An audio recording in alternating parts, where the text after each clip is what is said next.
In a reunion nearly 19 months in the making, Prince Harry quietly slipped through the gates of Clarence house one cool September afternoon, his usual entourage and flashing cameras conspicuously absent.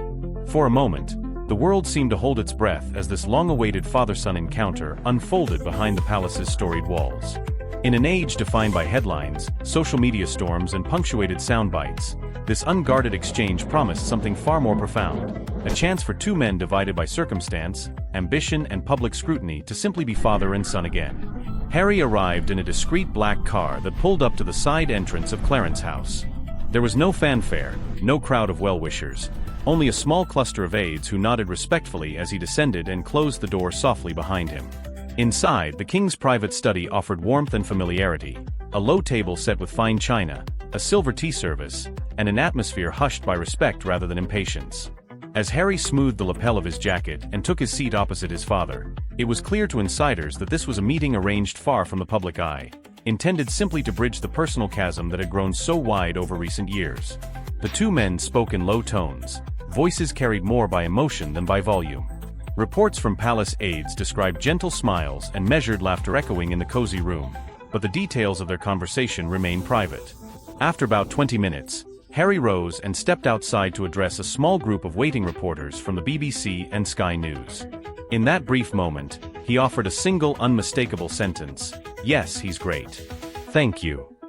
Those 6 words resonated far beyond the microphones, revealing gratitude, relief and a cautious hope that this too brief reunion marked a step toward healing. Behind that simple exchange lay a tangled history. When Harry and Meghan Markle announced their decision to step back from senior royal duties in early 2020, they set in motion a chain of events that would strain relations with the firm to near breaking point. Relocating to North America, pursuing legal battles against tabloid press intrusion, and sharing illuminating, and often critical accounts of royal life in their memoir, Spare, the Sussexes ignited debates about loyalty, privacy and the responsibilities of royalty in the modern age.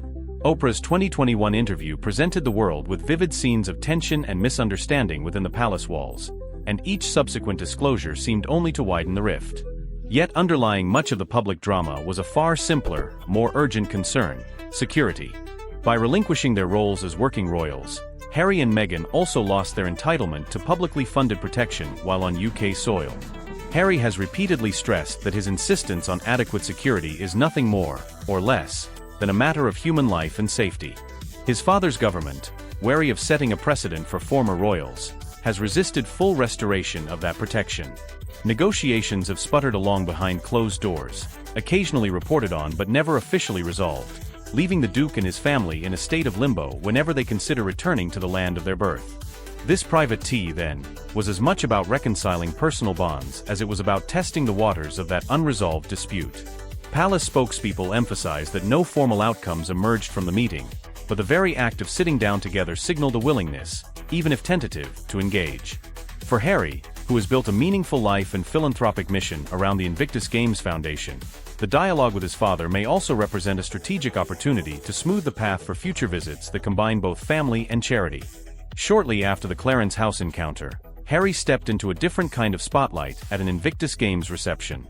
There, surrounded by wounded veterans, supporters and dignitaries, he personified a life forged beyond traditional royal duty.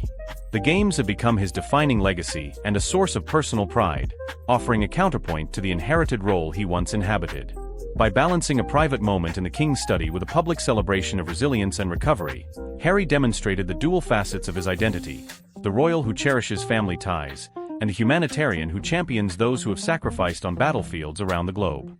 Charles III's health, publicly disclosed in February 2024 as an early-stage cancer diagnosis, lent urgency and poignancy to their reunion.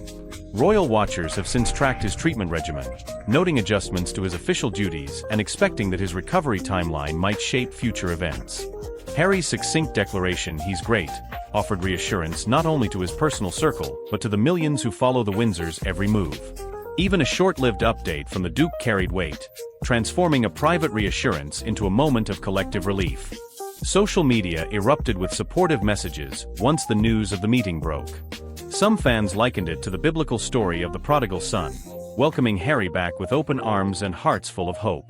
Others simply expressed gratitude that the monarch and his younger son had chosen to reconnect, if only briefly. Yet commentators and royal analysts alike caution that this reunion, however genuine, is not a cure-all for years of building tensions. With William and Catherine notably absent from the gathering, the broader family fracture remains a matter for future negotiation and goodwill. Looking ahead, several trajectories seem possible. Security discussions could finally produce a hybrid arrangement, combining private funding with limited official support, that assures Harry's safety without opening the gates for every former royal. A larger family summit, possibly involving the Prince and Princess of Wales, might follow once the King's treatment regimen permits more extensive travel. And in the most optimistic scenario, a joint public appearance, perhaps a cameo at Trooping the Colour or a festive gathering at Sandringham, could symbolize a thaw extended beyond this intimate father-son tea. For now though, the image to hold in mind is simple: a sovereign and his son, leaning forward over a warm cup of tea, navigating the unspoken currents of love, duty and regret. It was a moment void of flashing bulbs and staged commentary, marked instead by the quiet gravity of two people choosing to share space and conversation. Whether this encounter sparks a broader reconciliation or remains an isolated olive branch hinges on conversations yet to be held, secrets yet to be unveiled, and the stubborn reality that some divides are easier to cross in private than in public. In the end, this meeting at Clarence House offered neither dramatic breakthroughs nor sweeping statements. It provided something arguably more valuable: the chance to remember who they are to one another, stripped of royal titles and media alerts. And if there is one lesson to carry forward, it is that sometimes the simplest gestures, a gentle nod, a shared smile, a few soft-spoken words, can resonate more powerfully than any headline.